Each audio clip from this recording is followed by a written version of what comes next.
Hi there, and welcome to the latest edition of the Gersnet Weekly Podcast, the independent Rangers podcast, which is brought to you by fans for fans, and where the content is absolutely free. It is episode 175 of the flagship Gersnet Weekly show. I'm your host tonight, Colin Armstrong. As I say every week, guys, it's not just the pod that we have here. If you get yourself onto the Gersnet website, you'll find articles, there's the forums there, there's a history archive, loads of stuff to keep you going, so get yourself on there. If you like what we're doing here at Gersnet, then please subscribe to the YouTube channel, put the word out there on social media, let everybody know what we're doing. Before I bring my guest in, I'll have to mention our partnership with Gersnet Coins.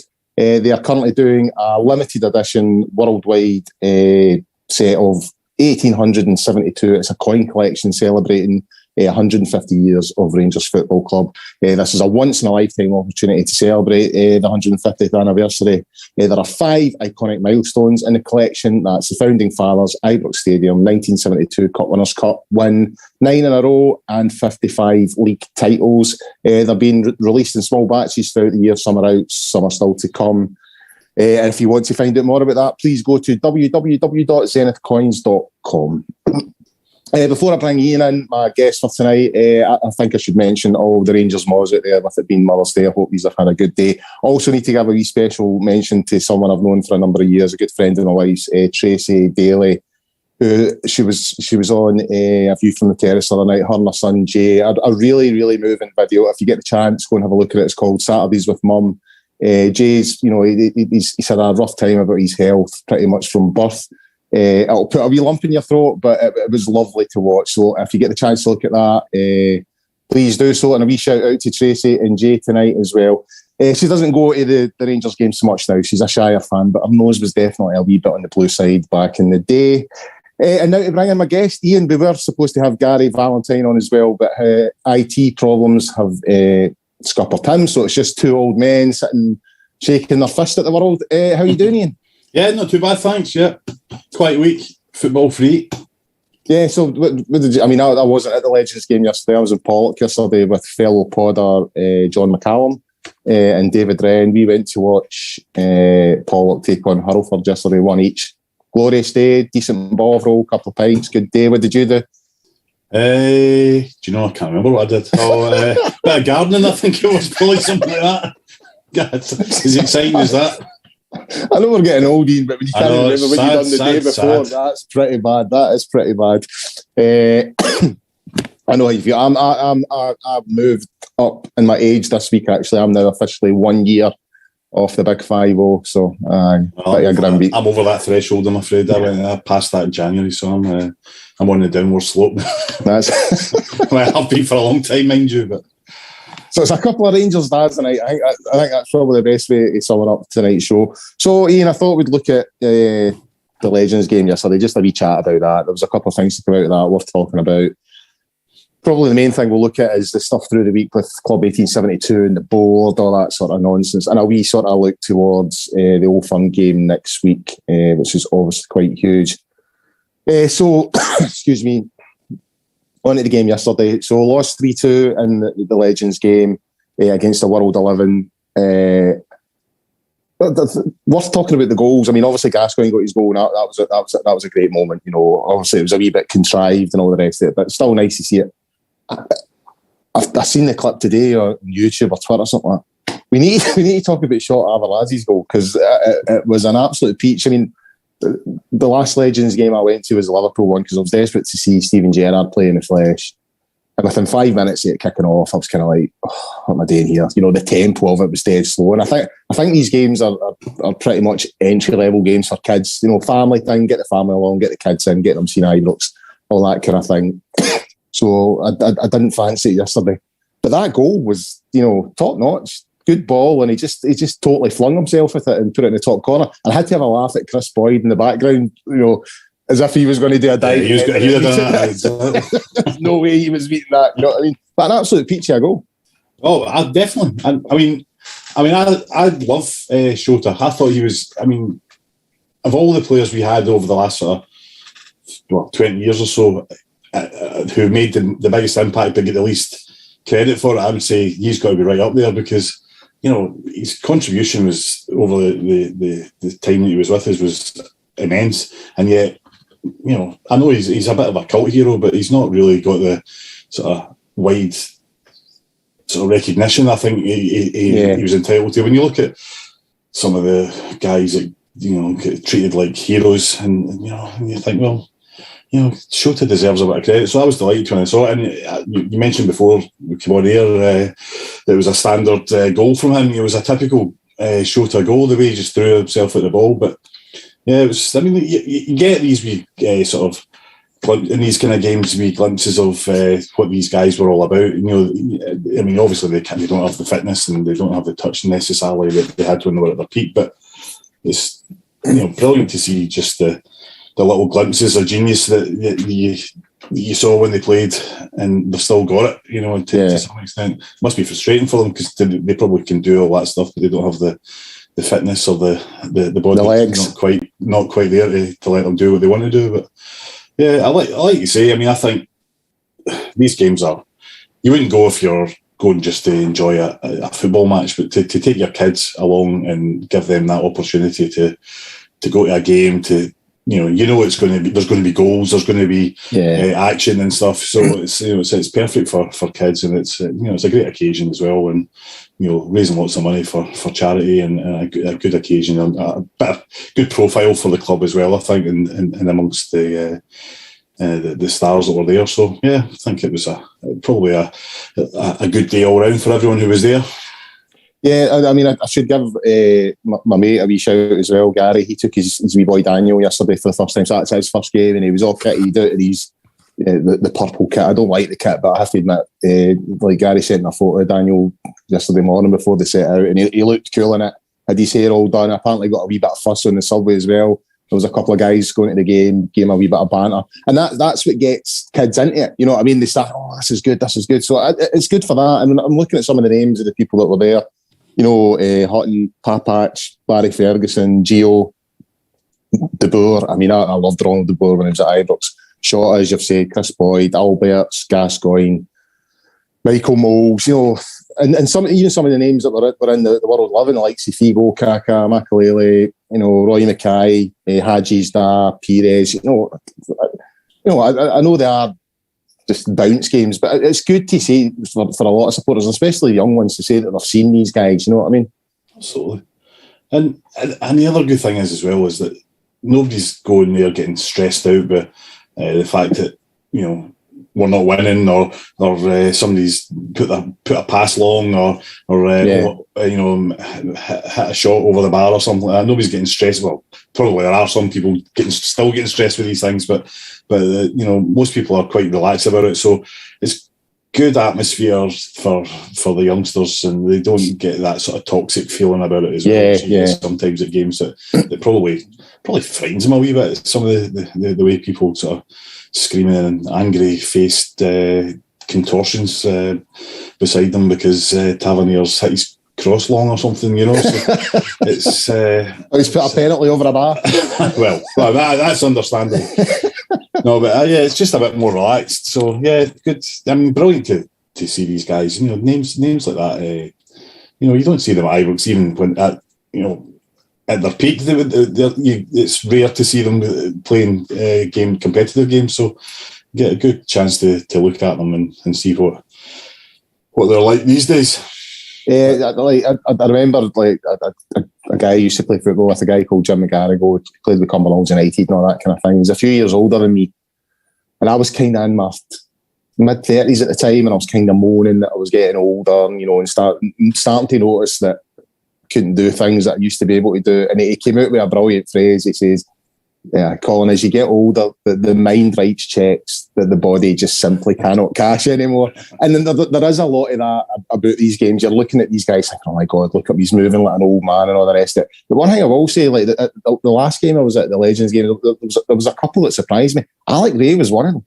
Alec Ray was just so fit, and and because Alec Ray looked 50 when he was playing for us, exactly. You know what I mean? I'm like, this guy's no change. You know what I mean? Some of them you can see he's aged and he's slower and all the rest of it, but some of them surprised. And Alex Ray was definitely one of them. The last Legends game I was at, I still think it's good that.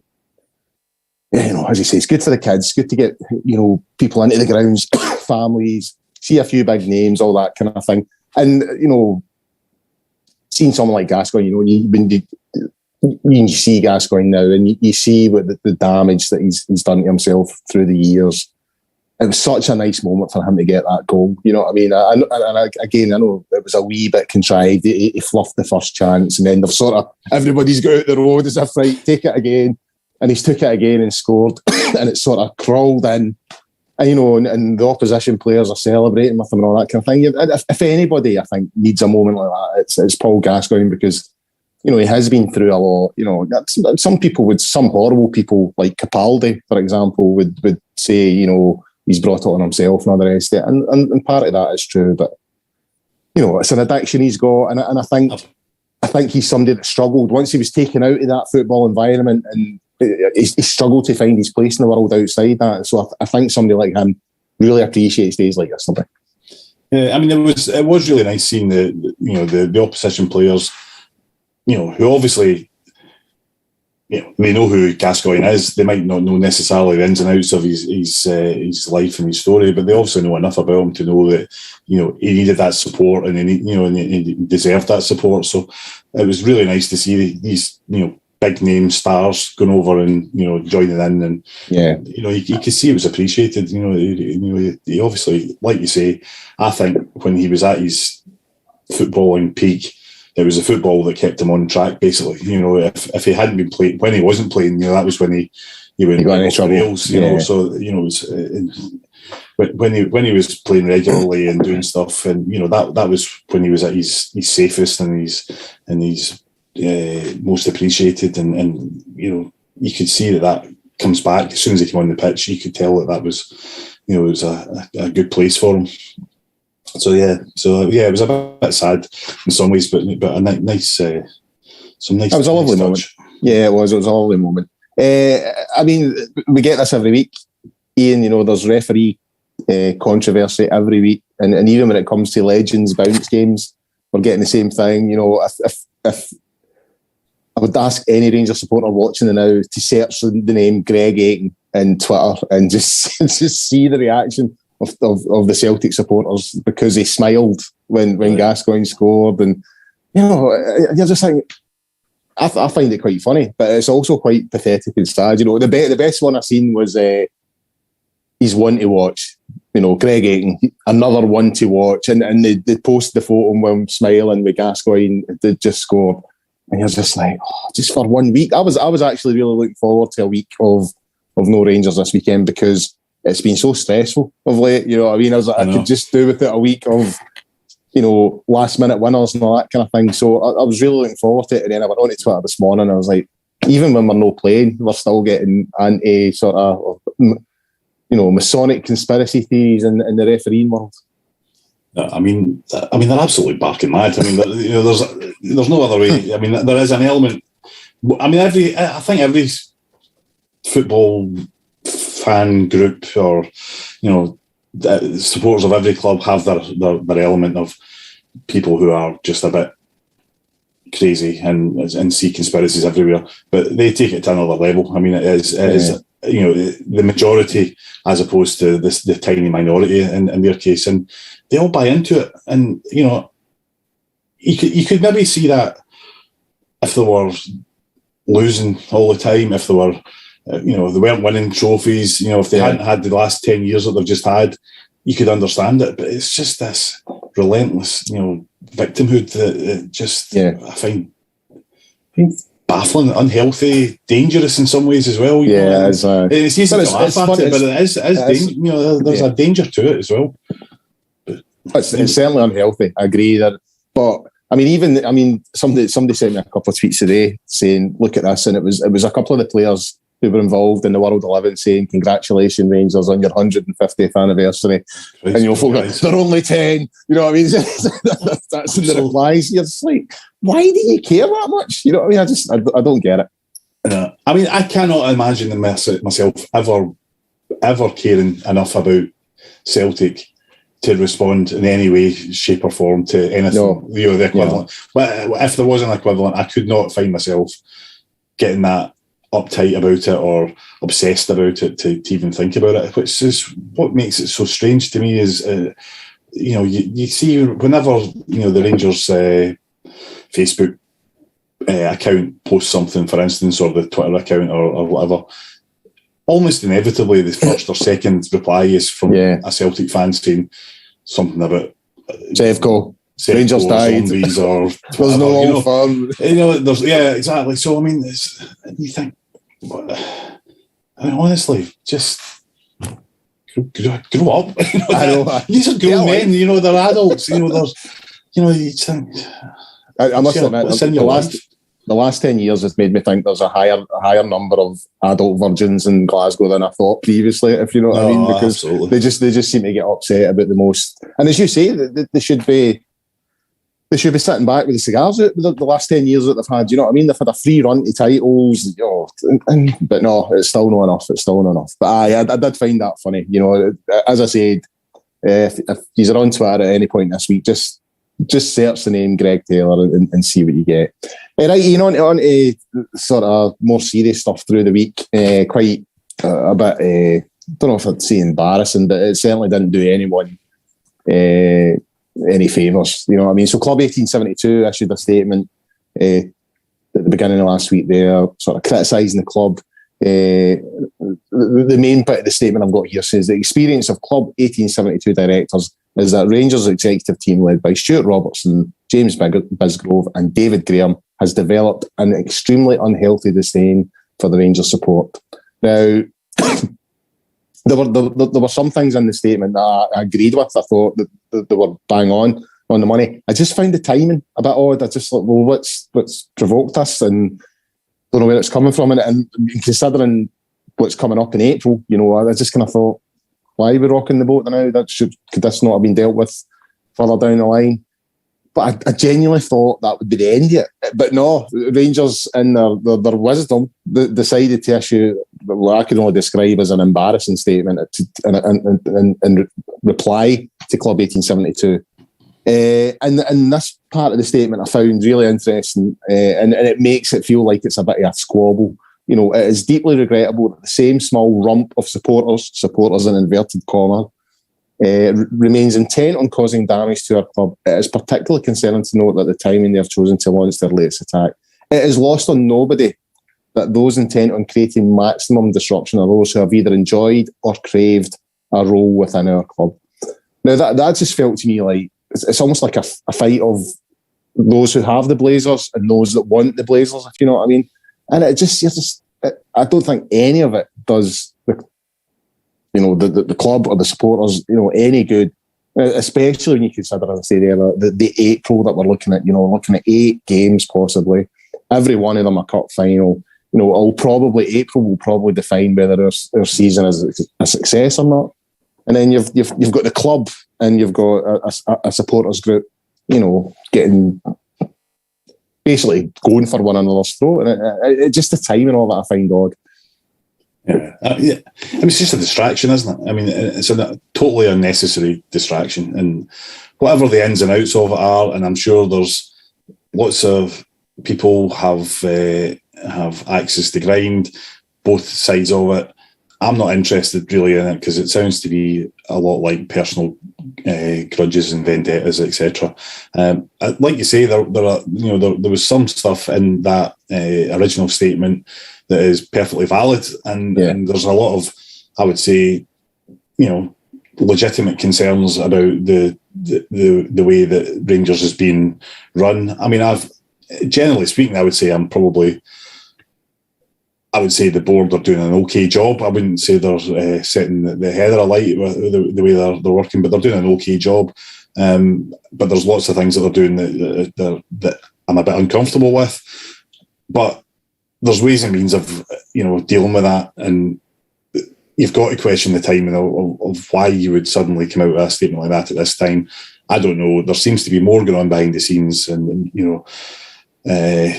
Dave King's obviously involved sort of in the background of this as well, and it sounds a lot like there's factions again behind the scenes, and it just kind of seems totally unnecessary. The only thing I would say is that in terms of it being a distraction, in terms of affecting the team in April, I don't think this kind of thing will even touch the players in any way, shape or form. I would like to think. I don't think this is a. I mean, the way it might spill over is like the protests at the game at Dundee. If things like that happen, then obviously it's going to have some sort of impact on the players one way or the other. But generally speaking, this kind of thing is, it's one for the internet. Message boards and social media rather than something that would hopefully directly impact on what's going on. I don't think it's the talk of the dressing room moment. You wouldn't have thought so. So fingers crossed that wouldn't have any impact. But it is just a distraction in terms of what I'd hoped. The last 10 years had taught us was that we put all this kind of stuff behind us, but it seemed it was almost from day one that actually there's been these kind of ructions behind the scenes, and it's pretty sad. But I mean, I suppose it's probably inevitable. But I don't think we need it. And if these things have to be aired and they have to be done at all, then there's no reason why you can't wait until the end of the season and then deal with these matters at that point. And the one thing the one thing that really leapt out at me from the Club 1872 statement though was that there was a line in there, and I don't have it in front of me, but there was a line in there saying that if the last 10 years have taught us anything, it's that we should never let the custodians of Ibrox or of Rangers have a carte blanche to do whatever they like. Basically, we shouldn't be unquestioning. We should question them at all times, because that's how we got in that mess in the first place. Basically, was what they were saying, and I 100% agree with that. I think they have to be held to account if the board is doing something wrong, and if the board is operating in a way that is detrimental to the club or the team or the supporters, then it's absolutely right that they should be called out on it. And on individual cases, I think I don't want to necessarily get embroiled in a discussion about the Sydney Cup situation again, but because I'm sure it's been dealt with already. I'm, to be honest, not as angry about it as some people are, but the majority of people, majority of fans are opposed to it. So the board should be taken to task on that particular issue, because that is something that needs to be dealt with straight away. And if the fans are united in that, then they're quite right to raise that as an issue. But just to have this sort of scattergun approach and creating sort of just bad feeling, I just don't think this is not the time for it. If you've got things to sort out, do it at a time when there's no potential that it could have an impact on the team.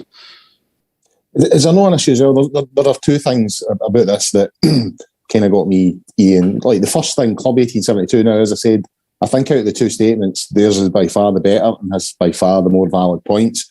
There was a lot of stuff in there that I found myself agreeing with, especially the issue around monetising the support. I think the club's been grossly guilty of that of late. I mean, someone pointed out this week on social media that Rangers have released 9 tops this season. 9. So they've released home, away, third, and replica and pro versions. So that takes it to 6. They've released the 150th anniversary top and replica and pro versions, plus this Legends top that's been released as well. So like 9 tops at 60 quid a pop. I think my jersey is just a total con. I mean, that really pisses me off. And there's so much going on in that front. I mean, when I'm sitting here working, the amount of emails I get for Rangers saying, buy this, buy that, blah, blah, blah, this is available. Castore have released this range, they've released that range. It's just like, yes, peace. You know what I mean? I give enough of my money to Rangers. I don't need 3-4 emails every day to get me try and buy more stuff. But the problem I have with Club 1872's statement is that they themselves, I don't think, are in a great place at the moment. There's lots of questions over how they're being run and, how transparent they are, all that kind of thing. And I kind of read the statement thinking, well, as much as I agree with a lot of what you're saying, he's only really in a position of strength here. There's a lot of questions about yous as an organisation, and I feel maybe yous need to get that sorted before you start coming for the club. Yeah, I mean, I to be honest, I don't know enough about the background of what's going on with Club 1872 at all. I mean, at one point they were, it seemed like they were a credible, legitimate way forward for fan ownership, and that now looks like as far away as it's ever been, further away perhaps than it's ever been. Now, I don't know who's to blame for that, but I mean, I'm sure that they would almost certainly say that it's the Rangers board that are to blame for that situation. Others might say that it was because of the way they've operated that has made that difficult to come about. I don't know enough about it to say one way or the other. But I mean, the end of the day, there needs to be a good, strong, credible fan group that can speak on behalf of Rangers supporters. Now, not every Rangers supporter believes the same thing, obviously, and not everyone would agree with everything that Club 1872 or whoever else it might be has to say. But that's democracy. So if they're representative of the fans, then that's that should be enough. But they have to be a credible force themselves to get that credibility. Yeah. Sorry, and another issue on this is, should Rangers have even replied with a statement? I mean, the statement itself, I thought was pretty petty. Embarrassment. It is, yeah, and embarrassment. We've questioned on the show previously. We have questioned the sort of appointment of David Graham as a sort of comms guy, and it just strikes me, this seems to have been an issue that's been rumbling on for 20 years, that we just don't get the comms and PR side of the club right. I think we remain quiet and silent when we should be issuing a statement and coming out strongly. And then, say that the other day there, who signed that off? Who thought that responding to that statement and responding in that way, making it out that it was very much a spat between certain individuals? Who in the club thought that was a good idea? And the club used to be accused of sort of, whenever there was controversy flying about, it was the dignified silence. We'll say nothing; it'll just disappear. This seems like one of those occasions where that would have been the best tactic of all. Just let Club 1872, say what they're going to say and don't respond. We'll fix things and come back to them at another time. To come out with that statement, the petty nature of it, I think it's a bad judgment of error by whoever wrote the statement and then signed it off. Yeah, absolutely. I mean, I can only assume it was the same person that wrote it and signed it off, because that's what how it came across. So it's certainly, at least they whoever it was that did that was writing it and on the assumption that was what they thought it was expected of them to say. They would have known that was the line or the tone that was to be taken, which just is baffling. I mean, it kind of reminded me of the days when David Murray was still there, where the only time you'd ever get a response from Rangers on anything was when it was him personally who was being criticised, or he was the one that was getting sort of accused of something. As soon as there was some sort of negativity towards him or his circle, then you would get a response straight away. Otherwise, it was fair game and the dignified silence approach, and neither of those approaches work. You have to. I've said this so many times, and over the last more than 20 years, but as far back as I can remember, Rangers have never had anybody worthwhile in a communications role who had that gravitas and who had the knowledge and how to respond to situations like this. And we've never had it. We've had people who work in the PR department who are very good, very competent, and can do the stuff that they need to do on a day-to-day basis. But you need somebody who's a leader in that role, and who has who can stand up and be listened to and be credible, and we just never seem to have it. We have a mixture of people who have just been drafted in to do that job and have no sort of background in it whatsoever, or people who are just, have their own agendas and are operating sort of almost or their own agendas or other people's agendas, and there was never any strategy. There was never any sort of, and I'd hoped again, after everything that happened over the last 10 years, that we would move away from that and we would start to get some. And I don't know this guy David Graham at all. I don't know I kind of know his background, but I don't know what his background is, whether he has any background in communications. I don't think he does. So, or if he does, then I don't know. It certainly shows. It certainly appears that way. Yeah, I mean, yeah, exactly. So, if he does have it, then, I'm really surprised. But, like you say, you don't respond to these kind of situations. The worst thing you can do in a situation like this, if you're wanting to genuinely, handle it, is you put a lid on it. You don't just fuel the flames and respond to another ridiculous, counter statement. It just makes you look ridiculous. And it is just petty, sort of. It just looks like infighting, and it just baffling. I mean, my view of PR and comms it's always been that you're a firefighter. When fires start, you put them out. That statement does the exact opposite. As you say, it adds fuel to the fire. It makes it worse. And it has made things worse because Craig Housen's then came out. He sort of had a go at David Graham, the Sons of Truth guy. Dave King's got involved, saying he'll offer $3 million to pay for any sort of losses if we pull out the Sydney Cup. All this stuff has started. I don't think would have started if Rangers had remained silent, if they'd just let it go and just focused on the day job in terms of what they need to do at the moment, instead of getting involved in silly spats. I don't think anything that's happened since that Rangers statement happens if Rangers stay quiet. Yeah, well, absolutely. I mean, but I suppose the counter to that is that all that stuff's obviously going on behind the scenes. We just don't see it because it's all happening. But whether it needs to be in the public domain or not is another matter. So it's down to Rangers to keep it out of the public domain. If they didn't have to respond, they didn't have to make it into a public fight. They could have just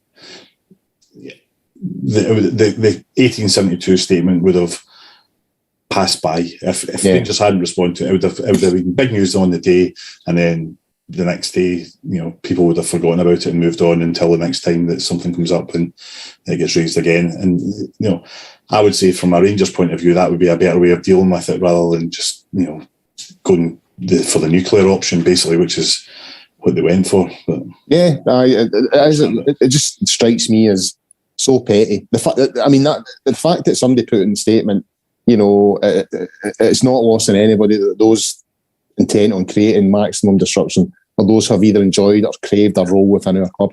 I just find that a staggering thing to put in a statement because it's obviously pointing the finger at certain people and saying, you want this, you want that. And it makes it sound petty. It makes it sound like it's a spat between individuals. Yeah. And the whole thing should be bigger than that, in my opinion. There are issues with how the club's been run at the moment. I've got my issues with the club. As I said, I agreed with a lot of what Club 1872 said, although I've got my concerns about them as well.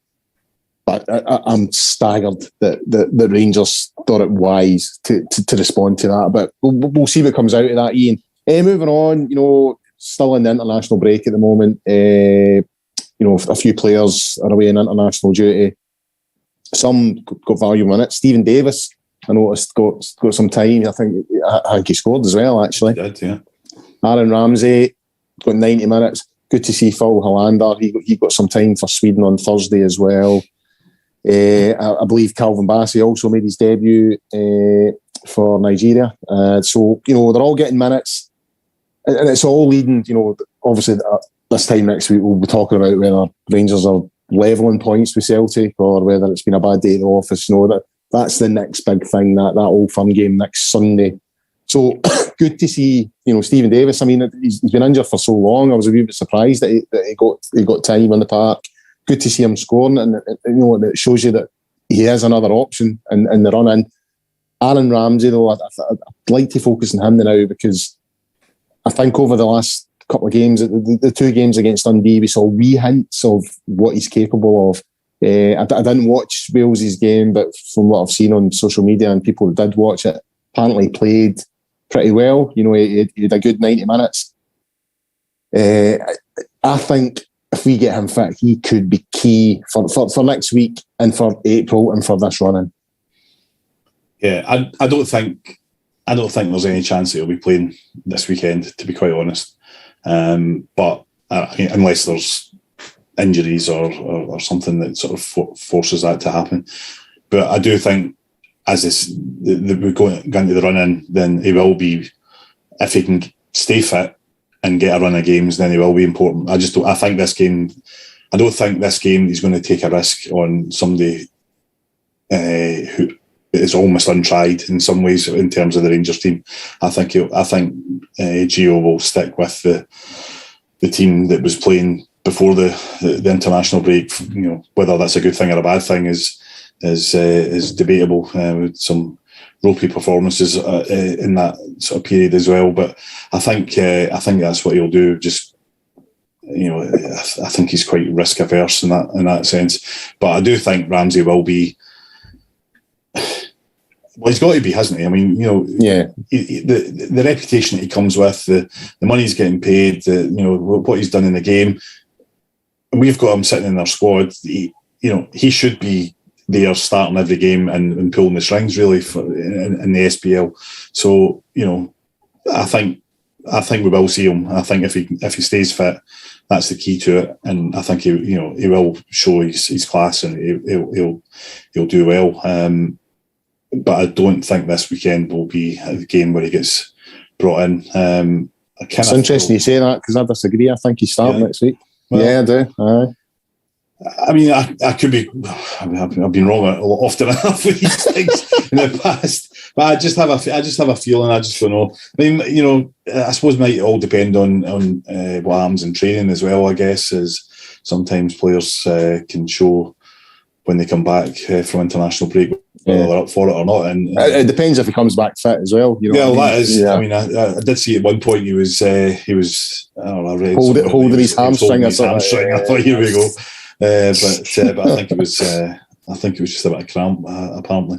But I just think he'll just go for what he's known, because even the I just don't see him risking it in that particular game. But that's not to say I don't think he should. I think if Ramsey was fully fit and ready, match fit, not just fitness, injury fit, then he should be a certain starter without a question. But I think he'll go away. I think he'll go away Lundstrom, Jack, and Ramsey for the midfield three next week. But we'll see. Well, that will all come out in the wash.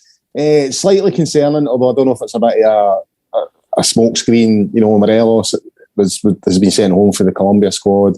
Apparently he's been scanned, he's got a thigh injury. Part of me thinks that he does have an injury, but part of me also thinks, because the last time that he was called out to Colombia, he never even made the squad for both games. You know what I mean? And I just wonder if on this occasion he's travelled out and they thought, right, we're not going to use him. He's got an important game next week. Just send him back. But if he is injured, if he is carrying a thigh strain, a wee bit of a concern for next Sunday, because I know he doesn't have a great goal scoring record against them, but he's an integral part of the team at the moment.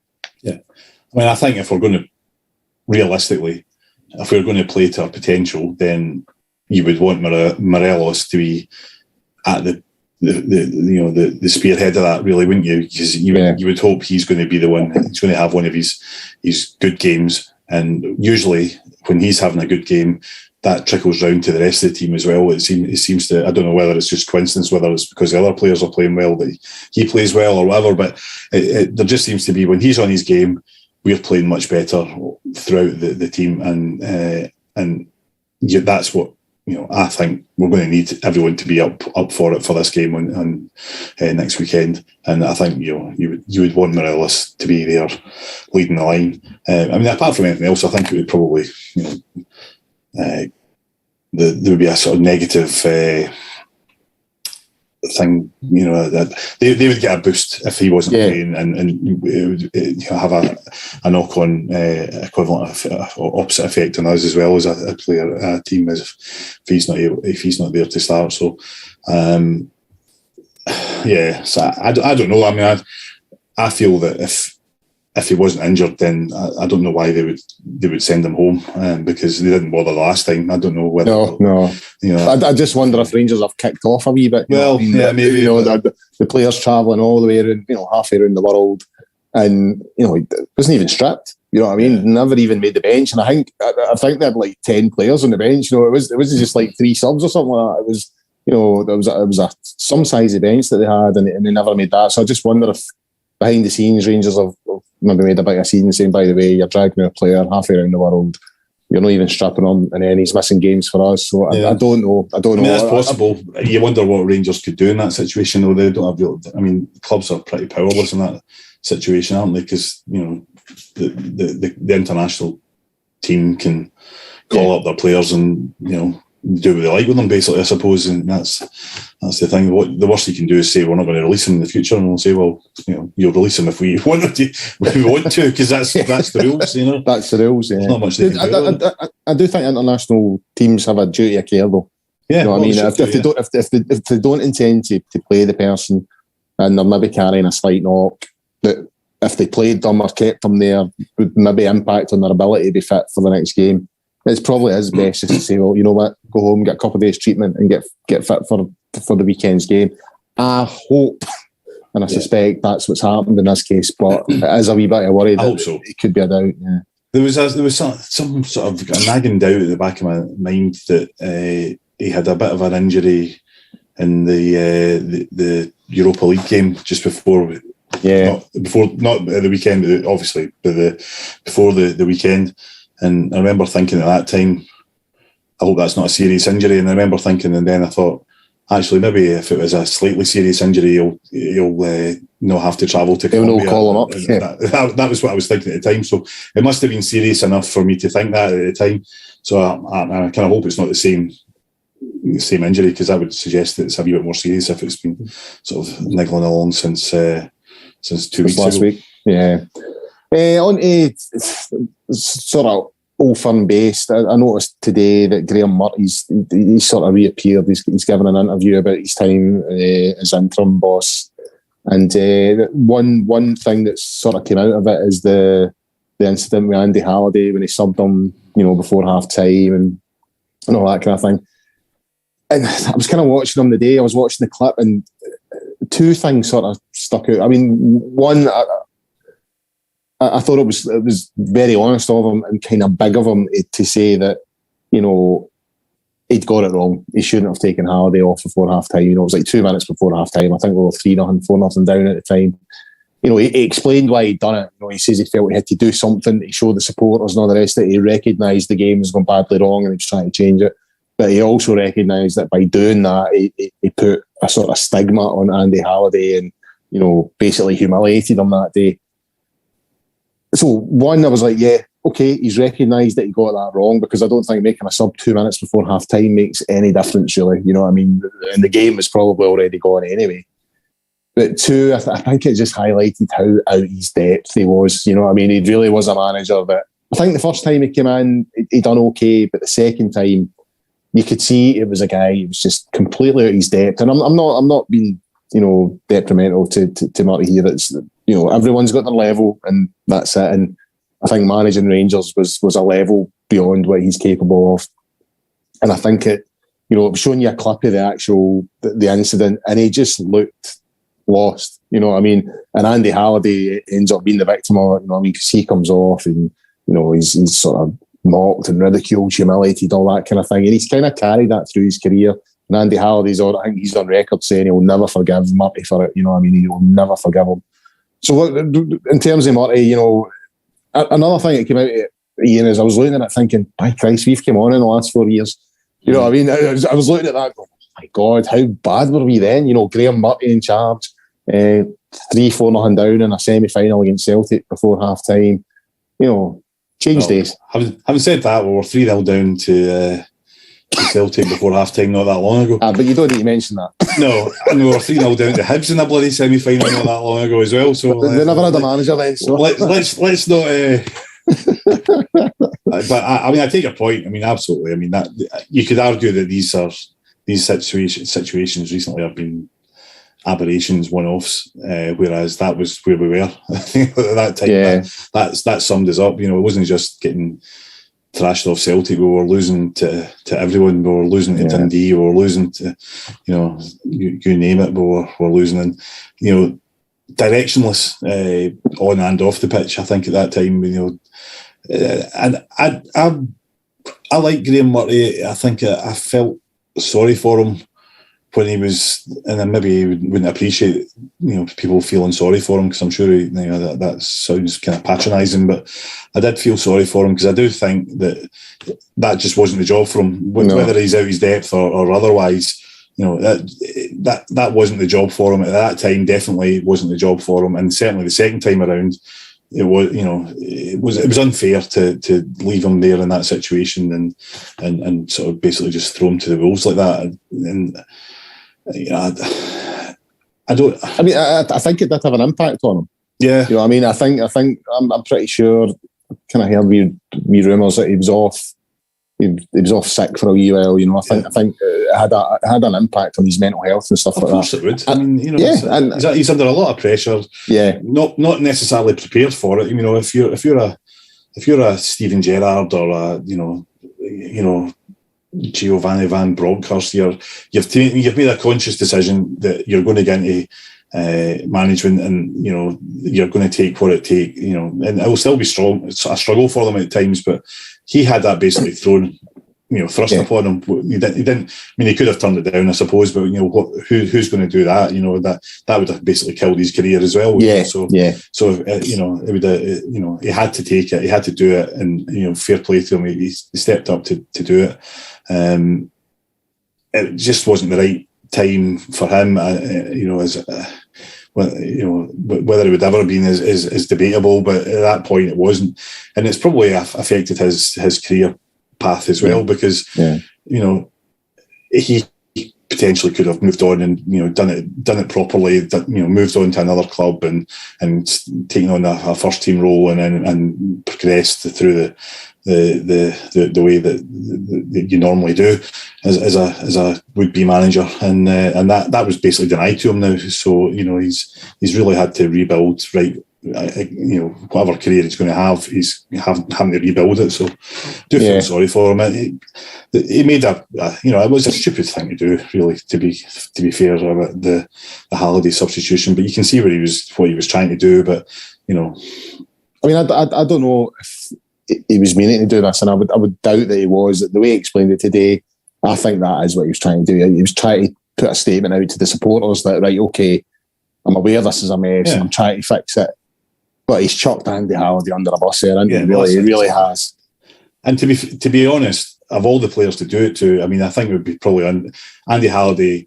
Whatever you think of his abilities as a footballer, he would have been the one player out there who would have been probably feeling it more than anyone at that point. And he would have been the one player who he would have wanted out there to sort of try and grab hold of the game in some way, shape or form. So to sort of make him the scapegoat almost seems unfair. But I mean, we've all sat and said, watched games that are running away from us and just said, look, do something, to the manager, just make a change, do something, change it in some way. So maybe that's what he's thinking.